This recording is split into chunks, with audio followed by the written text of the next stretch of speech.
For today's video, mamanit tag saging. Gipalit ni sa ground hyper. So mo ni ang saging nga gitawag nila og planty banana. Ang buton say tawag ana sa tuwa. Lahi man tong muko kani kay mo na siya buhog kanang sana orange ni siya nga nay pagka orange gamay ang iyahang kuan. Ang iyahang color sa saging. So gipanitan na siya. So isliceon dagko na siya, tulo ka buok, 520 pills dire Abot pila na sa Pilipinas, mga something 94 pesos yata na siya sa Pilipinas. So kana siya, and then karon mo na siya, ano yung igsura niya. So medyo puti kayo ang akong kuan ang akong camera ba.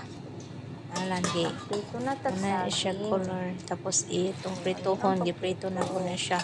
Gitry na ko for the first time nga ako ang gibuhat. Naglaway ni sila.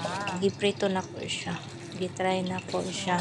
Pareha raman siya og kuan kanang sa kardaba, pero lahi lang ang lasa ang sa kardaba. Kanang giprito na ko na siya tanan. Kardaba nga dagko kayo kani pangwagi isla. Idagan ako mantika, daga man og mantika ang kuan. Istak ang amot na siya. Then brown na siya mga after 15 minutes. So mo na siya, naluto na siya, ready to eat na gid na siya.